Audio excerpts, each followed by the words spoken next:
These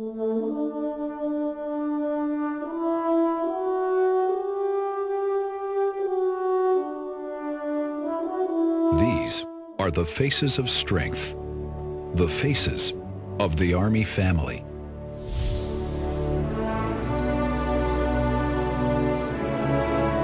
Regardless of where they live or are deployed in the world, they give selflessly to one another and the nation they love. Listen, watch, see why they now and forever are the strength of the nation.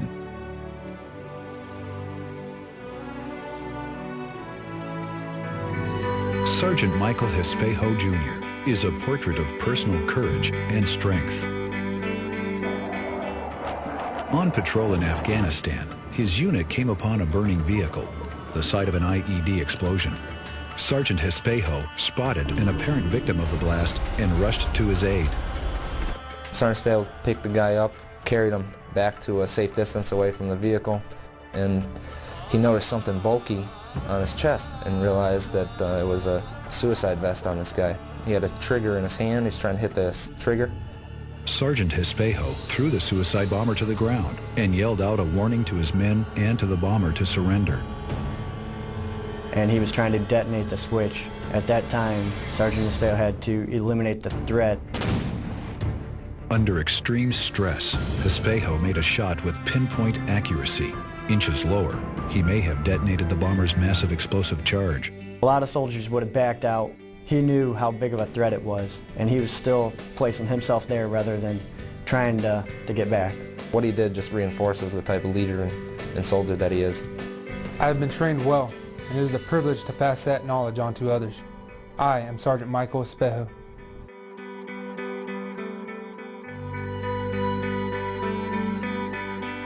Specialist Monica Brown is a combat medic and the second female soldier to receive the Silver Star since World War II.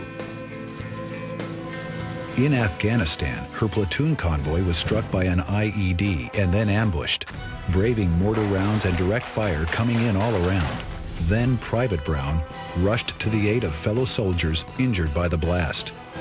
And despite all those threats, she was exposing herself to that shrapnel by pulling these kids out of the impact area into a secure place. Private Brown threw her body on top of these wounded soldiers.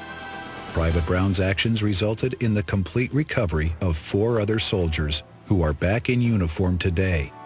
We approached then Private Brown and just simply asked her, hey, why'd you do it? And her response was, that's my buddies. Those are my teammates on the battlefield. Private, now Specialist Brown's selfless actions exemplify the strength of the modern soldier, teamwork and camaraderie, and never allowing a fallen comrade to remain on the battlefield. I did what I did because that's what I was trained to do. And those men in that truck weren't only soldiers, they were my friends. I am Specialist Monica Brown.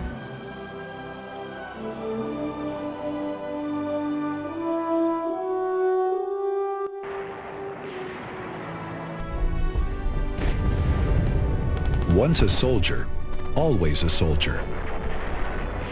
Chief Warrant Officer Melvin Nestaby's story is one of valor on the battlefield, courage, and survival.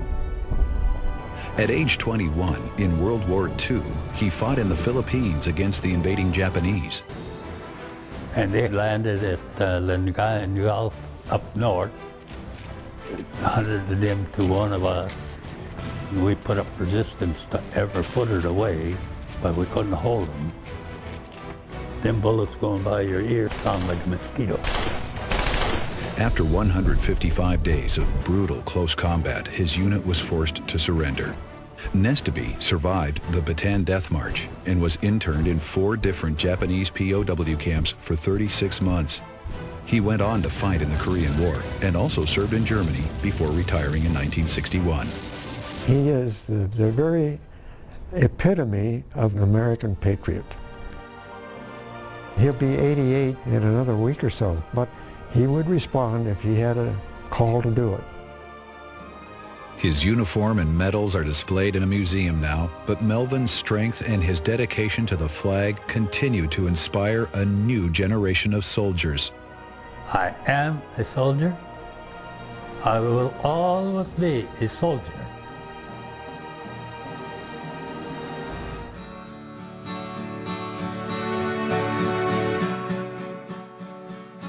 David is the spitting image of my husband, Paul. He is very loved by everybody, and he's a typical teenager. David Smith may seem typical, but he's far from it. In 2003, his father, Paul Ray Smith, was killed in Iraq. His unit was ambushed, and he single-handedly held off up to 100 enemy soldiers in order that his wounded brothers could escape. He received the Medal of Honor, which the President of the United States presented to David. The moment I told him that his father has passed away, he stood up and he was the man. David told me, "Mom, don't be sad. He is with God and he saved many soldiers." David's quiet strength has helped his family cope with their devastating loss. And at school and to his friends, he tells of his father's story often, of his heroic deeds, and of his just being Dad. David would want people to know how his father was as a father. Outgoing, warm-hearted, a fun guy. To all of our family and friends back there and at home, like you see from the big mess you already saw already, we're staying busy and we love you and miss you. You guys take care on the home front. Paul Ray Smith's spirit lives on in the hearts of the family he left behind. To the rest of the world, he received the Medal of Honor. To me, he's my dad and my hero. I'm David Smith.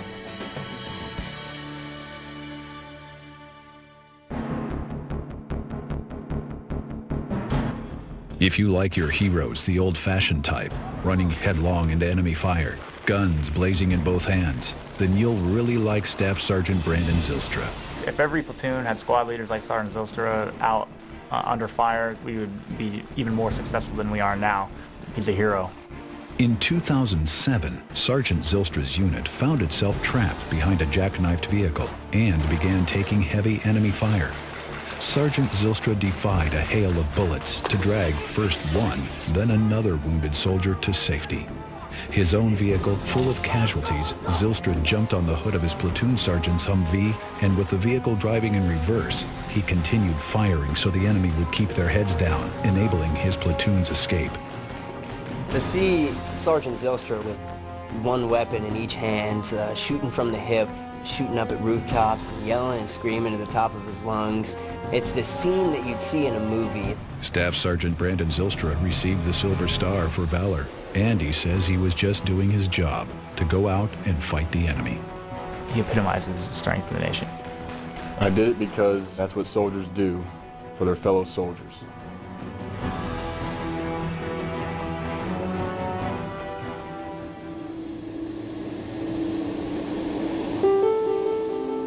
We do it every single day, rain, sleet, or snow, 365 days a year, holidays included. You have to see it to believe it and to feel the energy. You have to be there.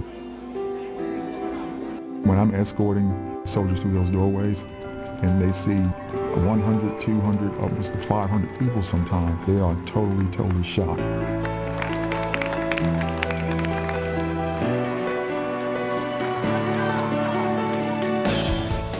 The Welcome Home Hero program, it's a conglomeration, I should say, of veterans, businessmen, corporate sponsors, high school kids, Boy Scouts, Girl Scouts, fraternities, sororities. I mean, it's just the entire Metroplex on a daily basis.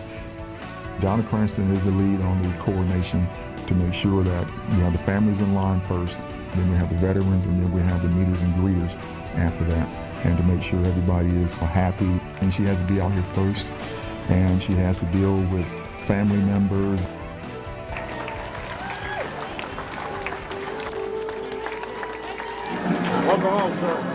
I look into the veterans' eyes and I watch how it makes them feel, and they cry. It's like they are reliving that moment in time and being thankful that, you know, our country is so appreciative of these younger soldiers coming through. We call Donna Cranston the mother of all troops. If she's on top of the job, the mission will be completed.